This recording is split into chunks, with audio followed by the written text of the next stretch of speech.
participants a bit of time to join, and then we can kick off the webinar. I think this topic for me, I think definitely goes down to the heart and core of what we have been doing at Blue Block. So I'm really excited about this topic today. Hi, Charlie.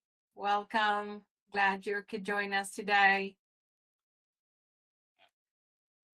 Charlie, hi, Nikki. Yes.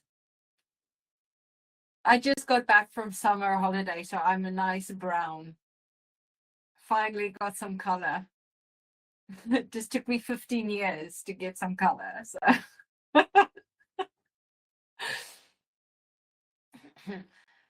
Awesome. So, in essence, today we have quite a bit to cover. I am very excited about this topic that we are endeavoring in today. So, in essence, I don't want to wait too long to get into the topic, because there's quite a lot of ground to cover and quite a lot of nice things to discuss. Let me just, perfect. So I think what we'll do, and as we enter into this topic today, we'll definitely make the recording available for all participants that are not able to join. Again, hi, Taju, welcome. Glad that you could join us today. We are very excited to discuss this topic. So in essence, let me introduce and then we will get started. So today's topic is actually about something we've seen over and over and over again. We've seen in the course of cross-border trade and cross-border supply chain, many a times a broken link. Supply chains tend to sometimes break down between actually some internal departments within manufacturers, between the sales department and the operations department, where organizations end up selling contracts, selling capability to serve, selling the product in situations. And what happens is operations have to deliver. Operations have to be able to salvage the situation. And in those situations, we had a customer that came to us where their sales department was selling over 190 countries globally a product which included a RMA solution. Now, for those who don't know, RMA solution stands for Return Merchandise Authorization.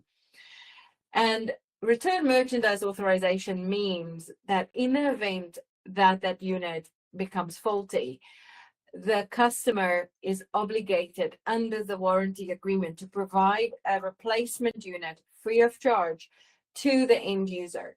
And what happened in this instance, the customer had the contract term in the sales agreement, but no logistics or operational solution in place to service those 190 countries. And that's what we will discuss today. What happens when a global supply chain looks incredible, really looks impressive on paper, and sales goes out and sells it, but it doesn't really work in reality. So let's get into this. Hi, Becca. Glad that you can join us today on this amazing discussion, and I look forward for us to really go into deep into this topic. Yeah, thank you, Dorothy, for having me. So I think Becca, why do global supply chains become so overextended and difficult to manage? What do you think? In so many of our clients, we see this problem. We see sales being excited and operations being like completely overloaded and overwhelmed, so exhausted. So excited sales leads to exhausted operations. How do we stop the overextension from happening, and why does it happen, do you think? Yeah, I think that's a very good question. Why this happens is because each department, the sales and operations, have different functionality and different goals and targets. Sales are often receive from management and from finance revenue targets. So they are focusing in hitting those revenue targets. And the more they sell products, and also the more they sell the service support agreements, the revenue will increase, and there will be also more repetitive buyers, if, of course, indeed, if the is functioning, right? But the same target maybe might be seen to be achieved at early stage because they are expanding, they are selling more contracts. But however, if the infrastructure is not there, if they are not set the RMA structure properly, and if they don't have, for example, the right partners in that country, the right warehouses where they have this replacement parts in that country, and the minute the end user or the customer, using the contract, reaching out to the manufacturer to authorize the RMA to happen. And if that cannot really be executed because of operations on any foot on the ground, or they don't have any partner, or they don't have any structure, so it end up being not meeting what they promised in the agreement on the contract, which happens to be often within the same day, 24 or next business day, depending on the type of the contract that they have. And if that does not meet, even though at the early stage, as I said, the sales team might think that they've hit the target, but then what happens is if replacement did not happen, then there will be downtime for end user, customer, depending on the sector that they are. That might mean a lot of loss for the customer and user, and that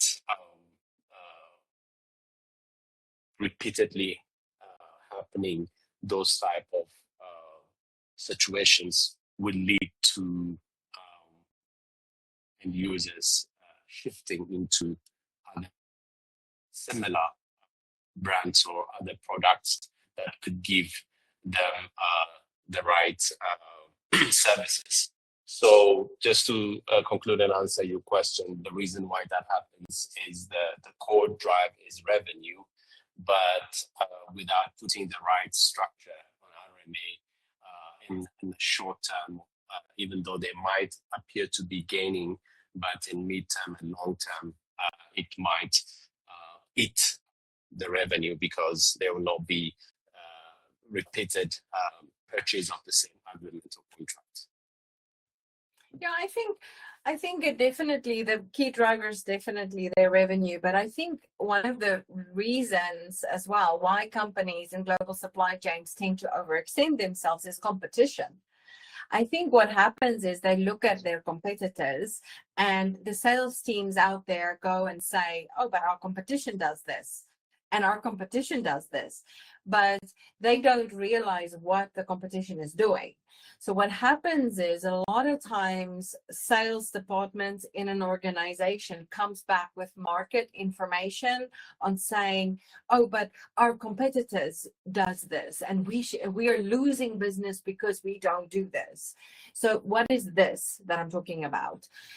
So many a manufacturer of high-tech equipment would come and say, our competitors offers a RMA service, or our competitors offer a repair and replace, or our competitors offers advanced replacement, or our competitive offers a repair and return, or our competitors have in-house servicing, or a lease agreement or whatever. Our competitors, and this we keep on hearing, the sales teams put so much pressure on the business.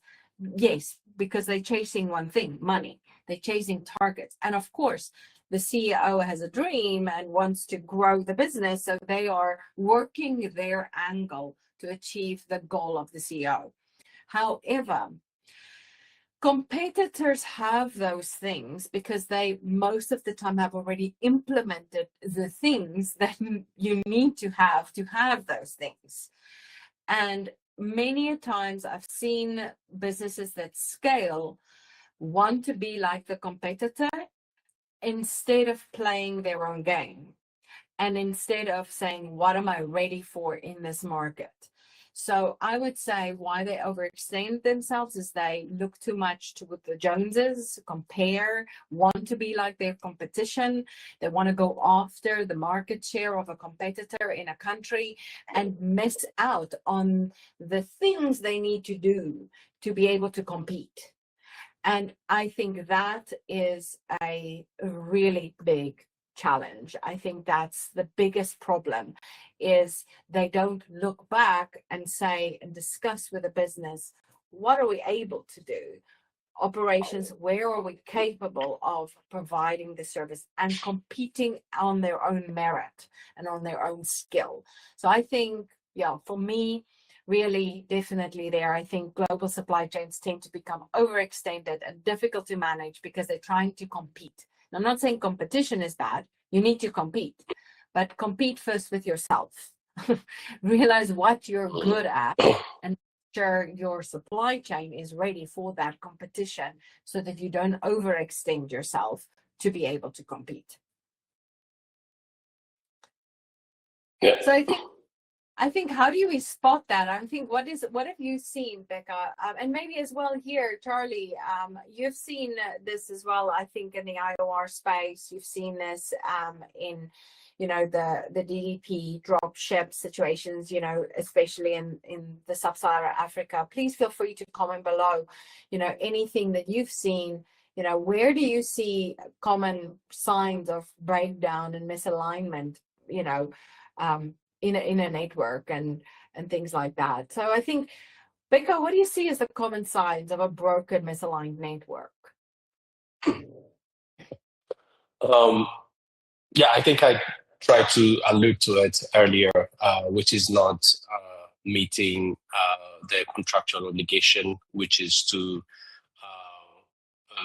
very straightforward requirements often is covered under the service agreements, where the customer reports failure under the service agreement and the manufacturer issue the RMA authorization, where the defective product is collected and then the replacement happens, of course. So if these steps that I mentioned, if they fail due to a missing setup, or I use the word somehow structure, the entire service support promise collapses, right? Because that is the premises of the contract and the agreements. If they don't provide the replacement parts when the defectiveness of, or the failure of the product was communicated to the manufacturer, then that means the whole thing falls down. And especially, high value products or mission critical or controlled, export controlled related products, where the impact would be really high, because, as I said earlier, there's a downtime, but also there is a compliance related issue also. If the defective parts are not collected from the end user on time, that will mean that it will remain on the hands of the end user, and then later on it might not be scrapped or sold properly, which means that it might be diverted, or there might be diversion into entities or countries or individuals that are, on sanction list, or there might be, the not compliant people. So what will happen is at the end, if that diversion happens, even though the manufacturer is not directly delivered this parts, that sensitive parts that are, have dual use features, or under the export control regulations, then what will happen is they will face, even if they do not do it directly themselves, they will face penalties. They might face, even in some instances, criminal prosecution. So when this alignment happens, it might seem only the issue of finance or revenue, but it has a very serious compliance, what do you call it? Yeah, compliance challenges might come with it. Another important point also is that in some countries, the consumer regulations, where they're very strict when it comes to, especially for end users that are, protected by this consumer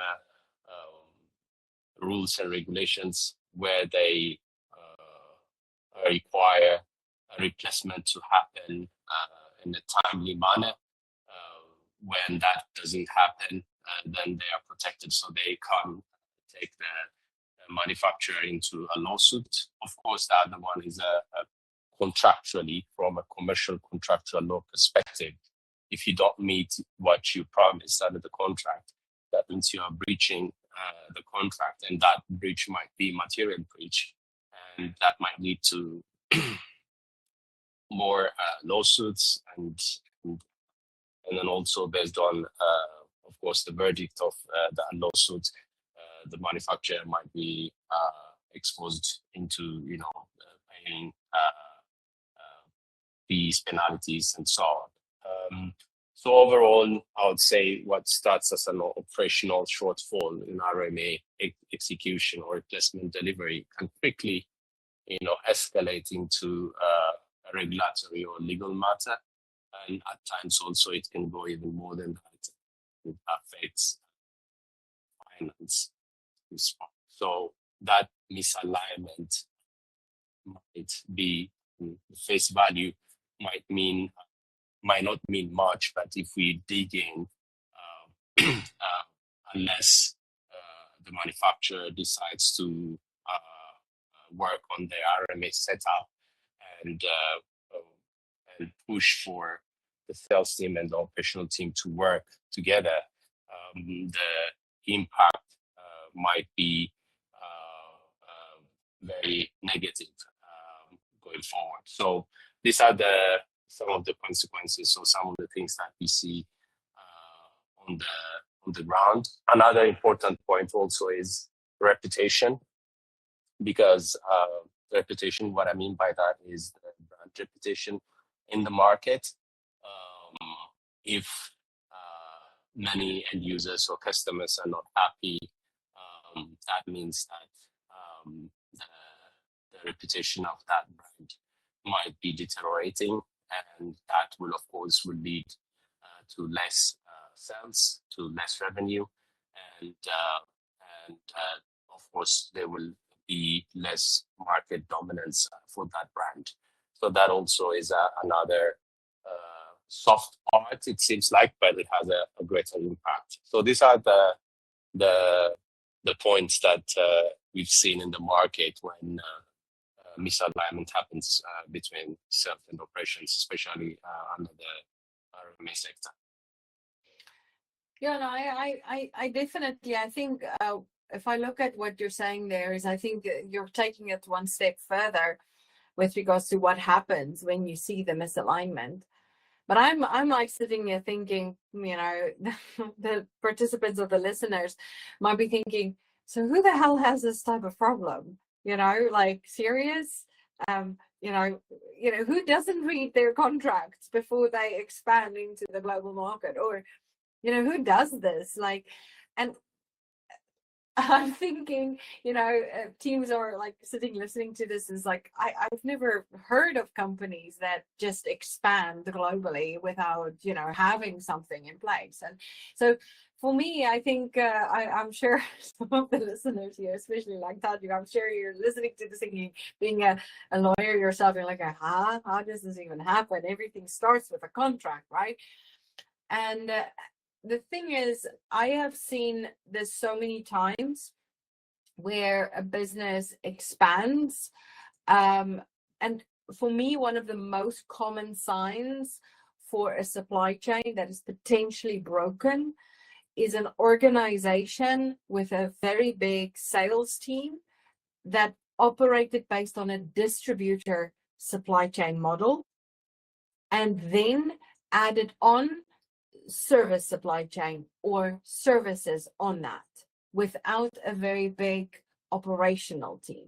The moment you see that, let's say you see an organization which is you see this almost every day on the internet, or if you contact companies, they suddenly would tell you we have a network of 155 countries or 160 countries, or they would say we have we can cover the world.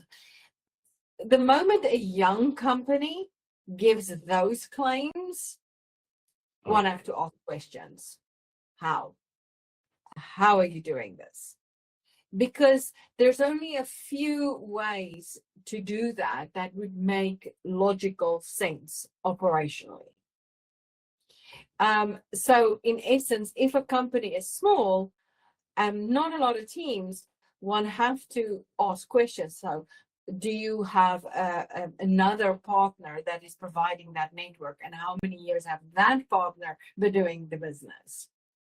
Or do you use subcontractors? Because there's no way you can do everything, you're too small. Now, even a manufacturer, they'd say that is already 5 years old and so forth. If they rely very heavily on a distributor model, like they use distributors to get into the market, generally a distributor buys product. So if a distributor buys product, they are not necessarily responsible for the service supply chain. If they are made responsible for the service supply chain, then it has to be in a contract. If it is not in a contract and the manufacturer remains responsible for the service supply chain, you have a gap. You have a gap in the contract because the distributor is responsible for the sales, but not the service. And now there's a contractual gap. And this is something that I've seen too many times, that a manufacturer expands using a distributor model, but makes the manufacturer still responsible for the warranty replacements, because the distributor would say, well, if this product doesn't work, you need to get it to me. Now, a distributor sales agreement operate under the terms of Ex Works, whereas a services agreement, if that product fails, that is not Ex Works anymore. Now it's DDP. And already just having a single line in the contract that says the manufacturer is responsible for service replacements, that sentence seems so harmless in a contract, but without that sentence being quantified, what does that mean for the manufacturer to provide the warranty replacements? When you look globally, you look at that single sentence, the manufacturer will be responsible for warranty replacements during the warranty period. Means now suddenly the manufacturer doesn't ship Ex Works anymore. They now ship DDP globally. And it's so easy that term, it's a single line in a contract, slips into contracts part of a distributor arrangement, and it traps manufacturers in a world of risk. It absolutely creates a gap. Just a single line that looks harmless in a contract, that the manufacturer will provide the warranty replacements when we look globally. Because now globally, if it's local, let's say if we ship a replacement part within the United States, there's no crossing of borders. Of course, the manufacturer can quickly, within a day or two, provide the replacement part. But now think, what does it mean? They sold to a distributor in Nigeria. The distributor picked up the goods, X works. Now the Nigeria part has to be replaced by the manufacturer. It's a contractual obligation on the manufacturer because it's dead on arrival. Now, that small sentence that the manufacturer will replace the part, if it's dead on arrival, now has contractual implications. It has export implications. It has import obligations. It has licensing obligations. It requires the manufacturer to prepare the paperwork. It requires the manufacturer to be registered for this product in the market to make sure that they can import the product. It requires the manufacturer to have an importer in the market to be able to import that product into the market to provide a DDP.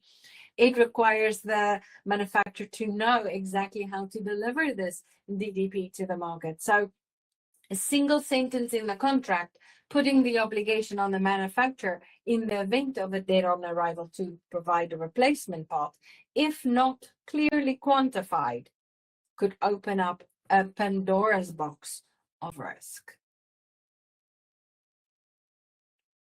So in essence, I think this is where, unfortunately, in so many contracts, we see companies being overextended. So let's say, Becca, how do we break down and assess that complex supply chain? I mean, in essence, when we have worked with customers that have overextended themselves, they have promised more.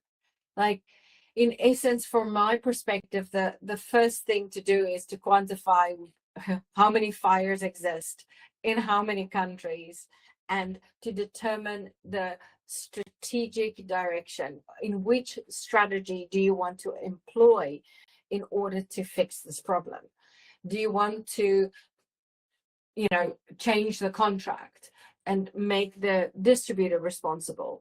Do you want to stay responsible but employ an importer of record to provide a global service? Do you want to make sure you do the DDP service? Do you want to do a different Incoterm? I think there is, first and foremost, a quick and dirty risk assessment to see in how many countries one is exposed, and secondly, what is the magnitude of the volume and the likelihood of the risk occurring. How would you approach this companies? I think the way I approach it is one needs to look into which markets are important, of course, outside of where they are operating. If they have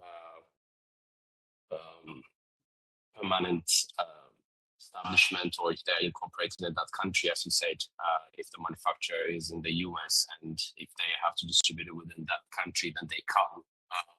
But outside of that, if there is a crossing a border, they have to quantify and find out which are the main markets from a volume and value perspective, and see if they have indeed partners in that market where they can use them, whether it's going to be through a distributor channel, or whether it's going to be through importer of record or authorized representative, and so on. And also they have to determine and decide where should they have regional hubs, right? to make it really faster, in delivering the replacement parts based on what they promised, whether it's within 24 hours, whether it's going to be next business days. And in big markets that are worth having or opening a warehouse, they can decide and determine that based on what makes sense for business, but also they can use really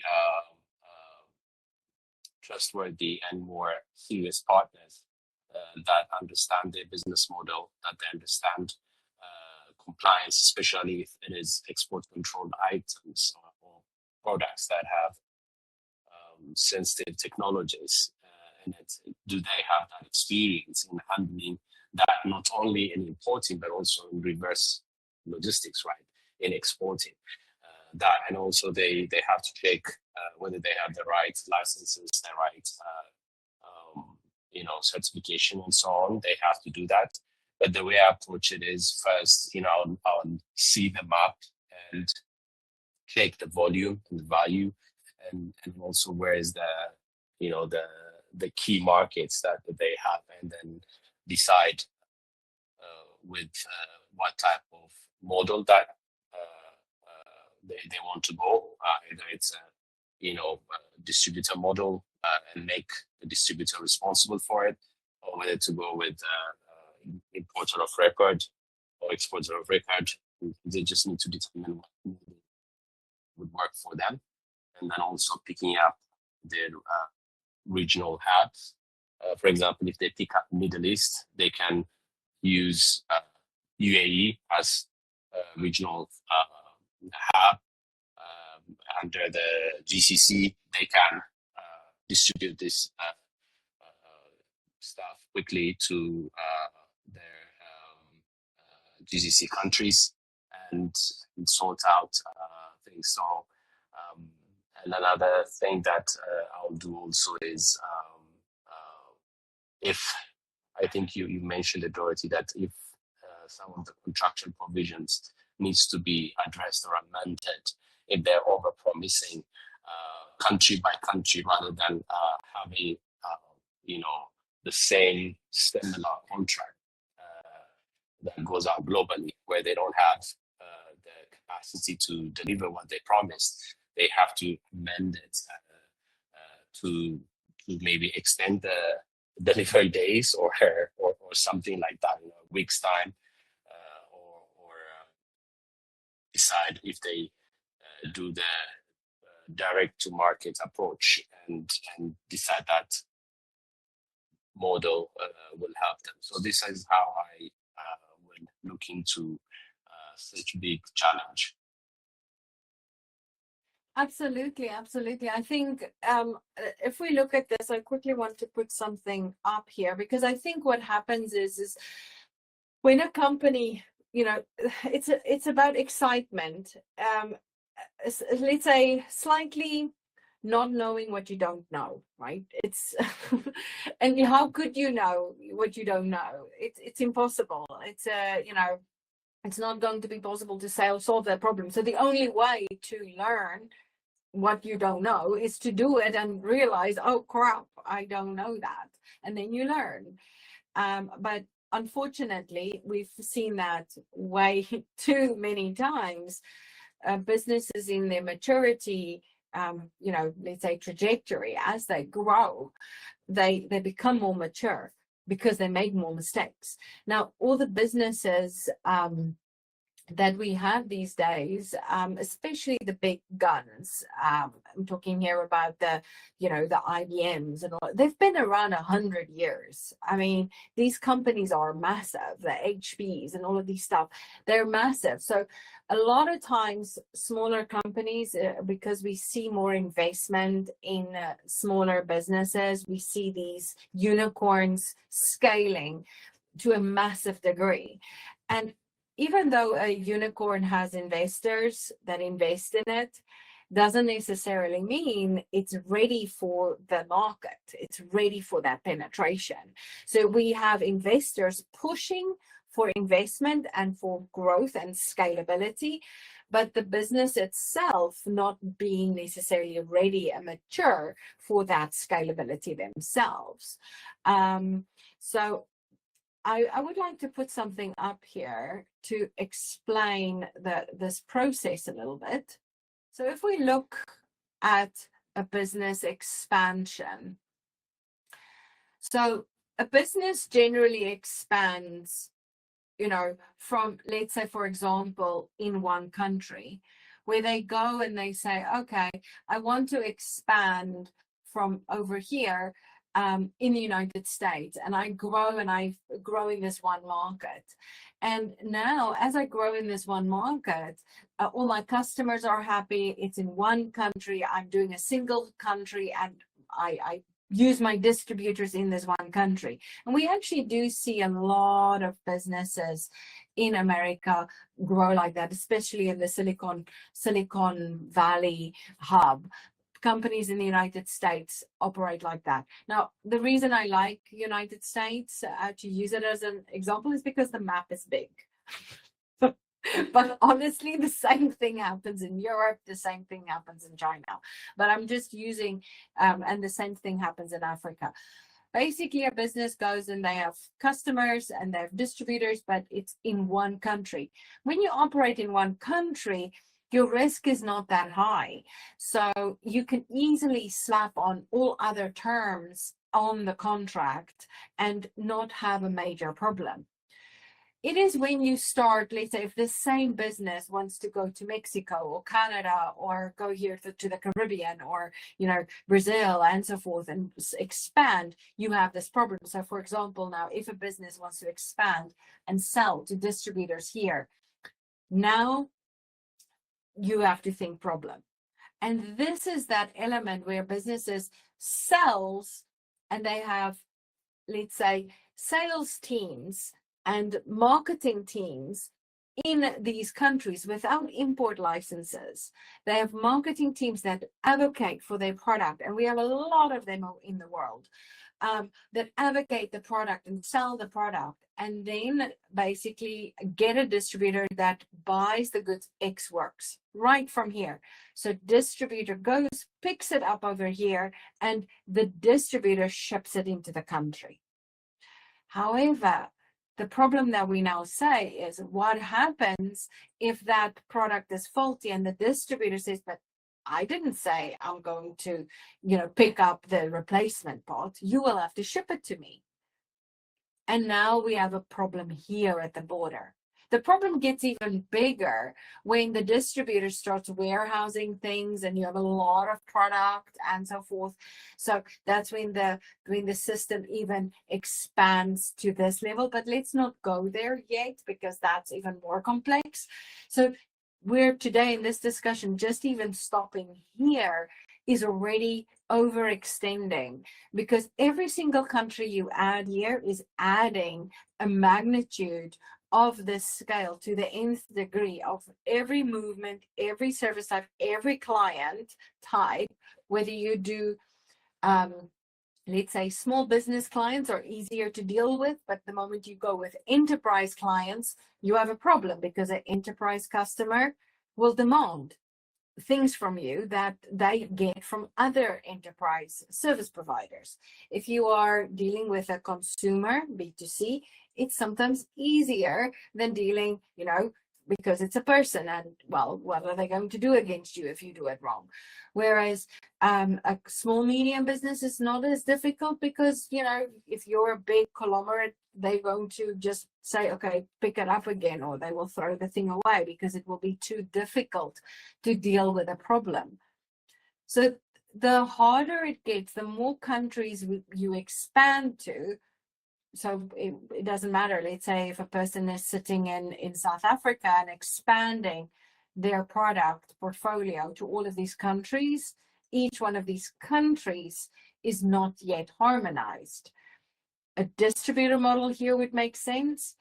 But then if you add on the replacement part, and being able to replace parts easily creates a massive risk. And I think this picture may help in painting a little bit more words to help to explain that this is every borderline is a problem that needs to be solved. And that is what I think companies that wants to scale underestimates. So I think for me, the biggest element, how would I break it down, is I would look at that picture and I would say, okay, where is all the markets that you're overexposed? You've promised something you don't, to be honest with yourself.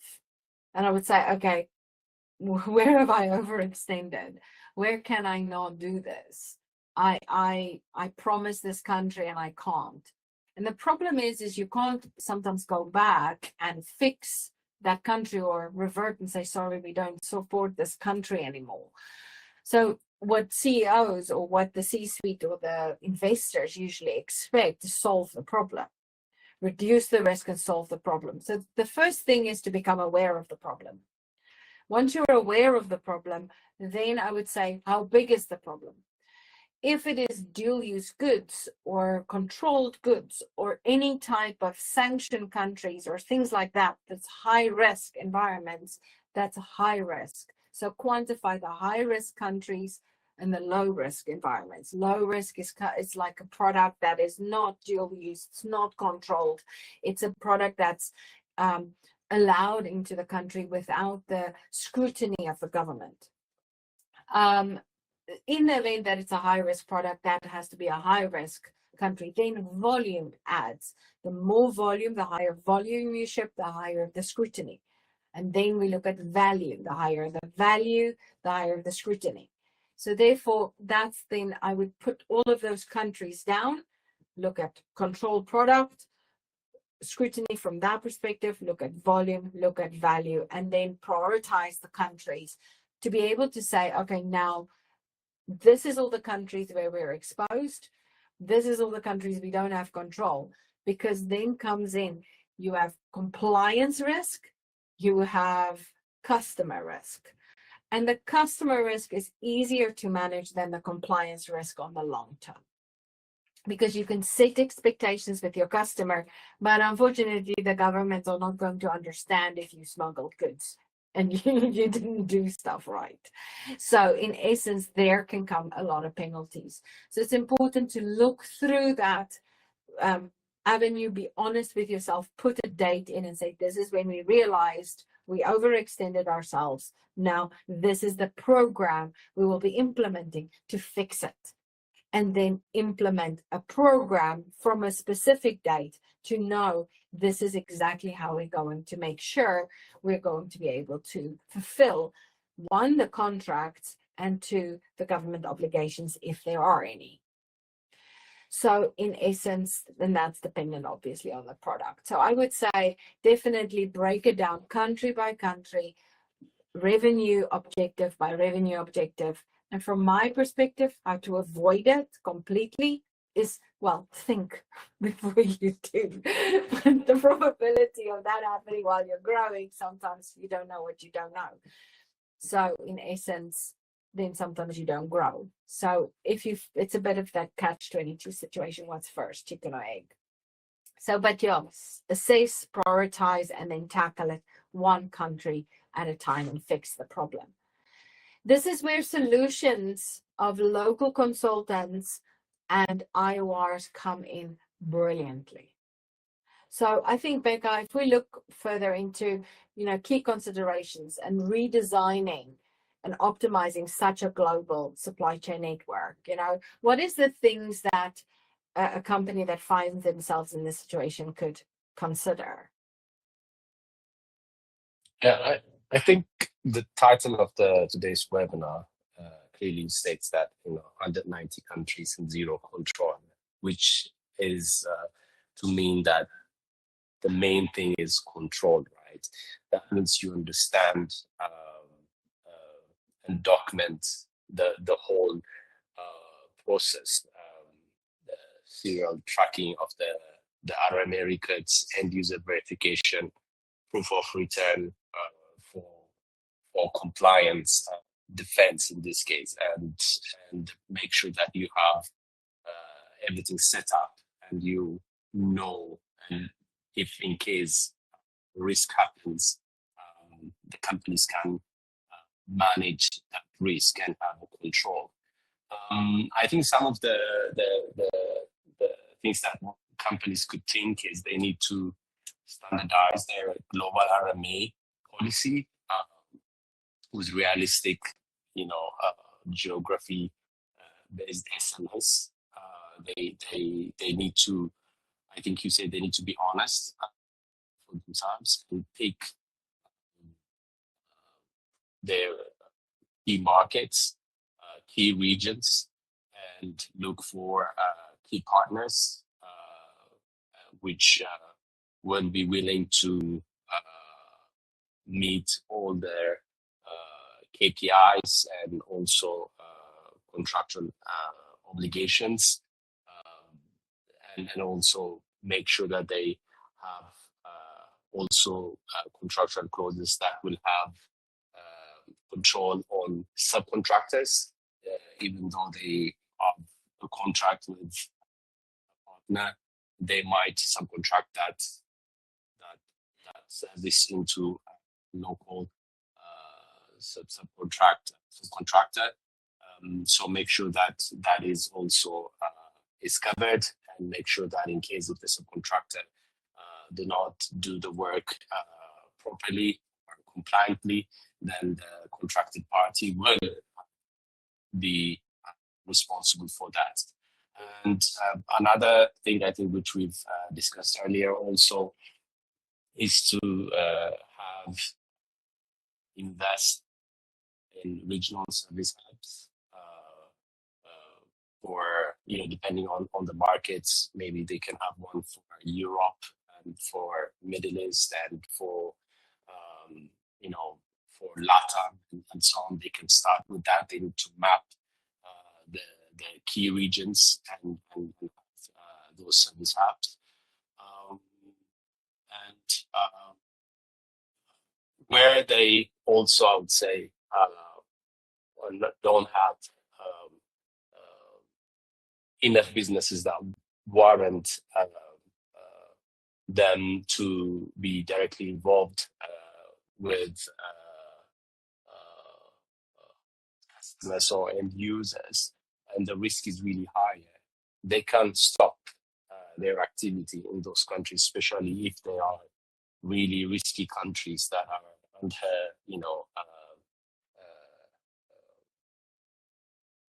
even though those countries might not be sanctioned countries, but they're neighboring countries and other regions. If things can really escalate quickly, and if it doesn't make sense from a business perspective, I think I would argue that they can't even close those countries for now, and then later on they can go back rather than exposing themselves to risks.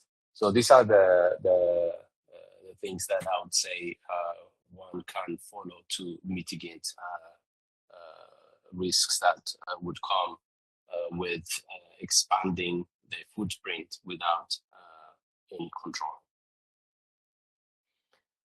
Absolutely. I think I like what you're saying there. How do you go from chaos to control?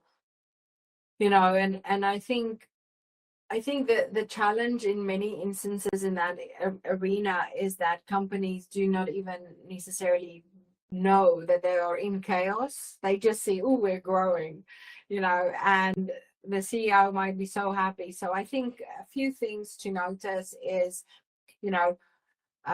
I think if I go back to the beginning, how to spot it, how to be aware of it is, I would say when SLAs start slipping, like you don't get something there, a customer complaint, a customer saying, but I didn't get the part, or, those type of things start increasing, definitely something like that could happen. Another way to kind of spot it is an overextended and an overexhausted operational team.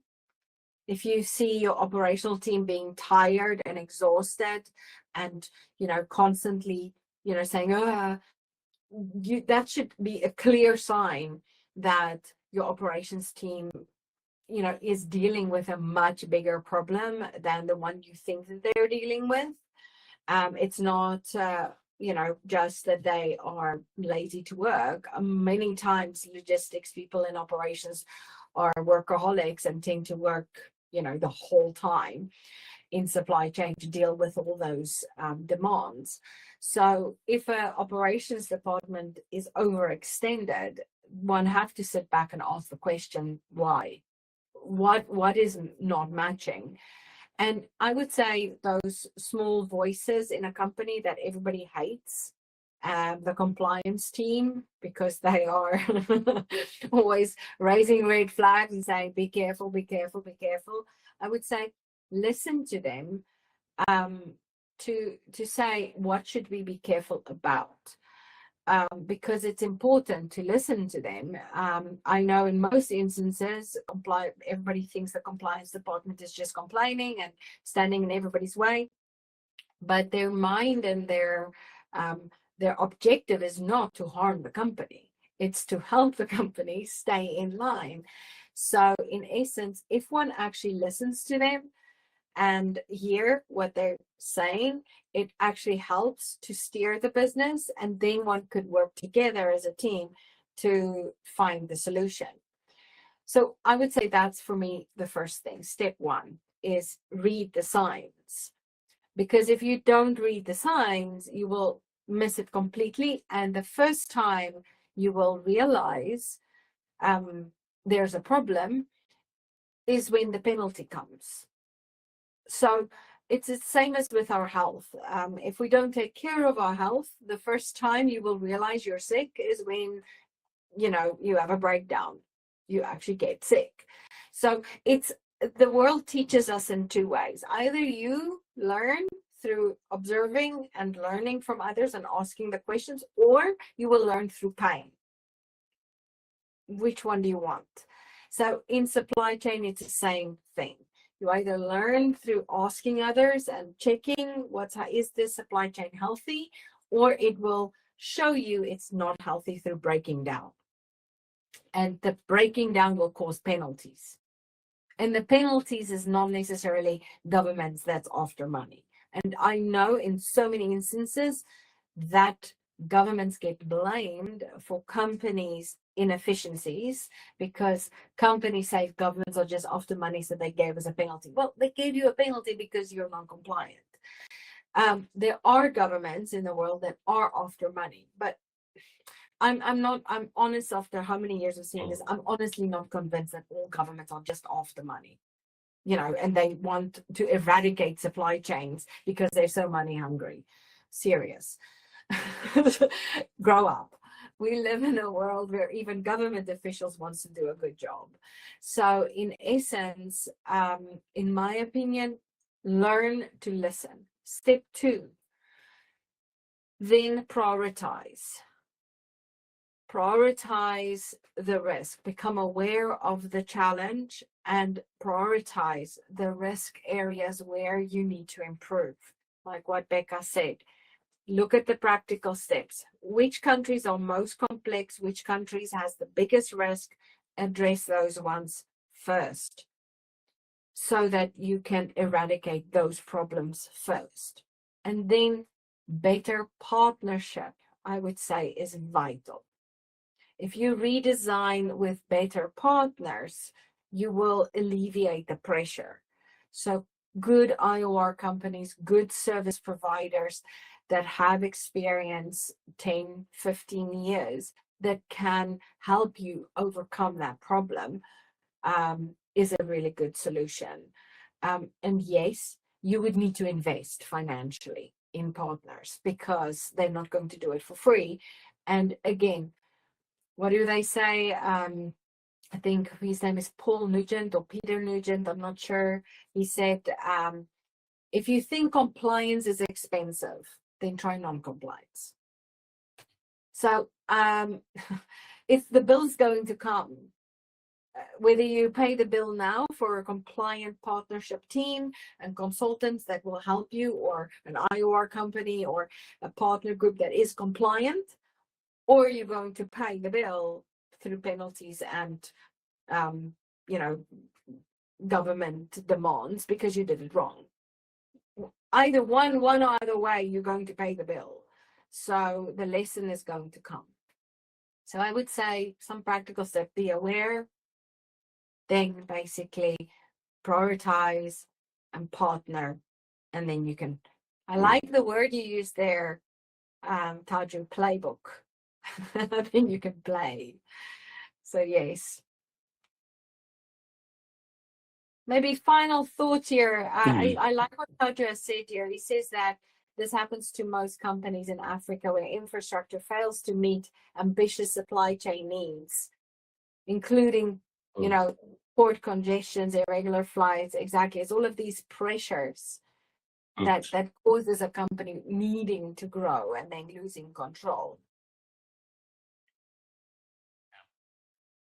You know, I just want to go back to revenue, because that's the essence of having a business, and the main drive, as we discussed, why they wanted to go out and global footprint, is to have revenue. Of course, the sales part, we've talked about it, through distributors, they sell, but at the same time also they sell the service contracts to replace when user or customer faces you know, defective items or goods. So what happens if they don't really take care of the end user and customer when it comes to service contracts and agreement? And if there's a chronic RMA fairness, what happens? That will really drive customers to switch into other suppliers. But I think most importantly, this will result in lost service contract renewals and reduce future sales. So why do I need to go and buy from a distributor that product when I know that I will not have the services that I'm looking for from that company? So that means that it will really eat up, and profitability will be eroded.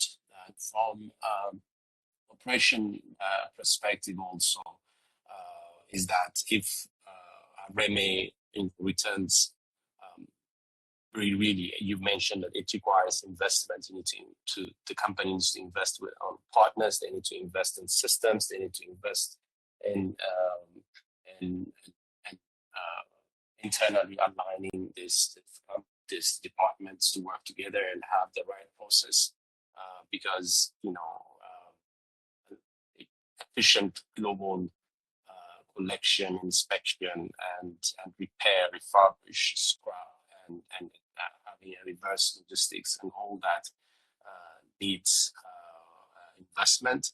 But at the same time, also, if they don't invest, what will happen is they will have poor forecasting of RMA volumes. They might not even know what they have in that market that are not being collected from end users, the defective parts. They might not even know or understand if a replacement did not happen, whether that party was serviced or not. So that means that there's a lot of guesswork that happens, and that will definitely frustrate the customer and the end user, where they will lose the revenue, where they are, of course, targeting to make more money because they wanted to sell more and hit their targets. So it is full circle, and often management and finance focuses on the sales part, because the more we sell, there will be higher revenue, but then they tend to forget the replacement part of the business, because that by itself can increase the overall revenue of that manufacturer or that specific Awesome. Awesome. Well, thank you, Becca, for joining us today on this webinar. And thank you as well for everybody listening in. I think, yeah, fixing a broken supply chain, it is sometimes surprising to see that businesses can grow to a network of 190 countries big without the ability to control those 190 countries. But I think today, thank you, Becca, for sharing your thoughts on helping businesses to stay key, to look at, when do they become overextended, some common signs to spot for businesses, on to know whether they're overextended, looking at things that you can do, practical steps to make sure you don't do that, and what to do if you find that, and yes, to bring it back exactly to that point of sales. It is important to grow, and therefore it's important to address so that you can grow, and it is a constant cycle, on the scaling journey from startup to scale up. So thank you so much for joining us today, and we wish you guys a beautiful, beautiful day. Looking forward to see you again on the next Let's Talk Trade. See you soon. Thank you so much. Bye.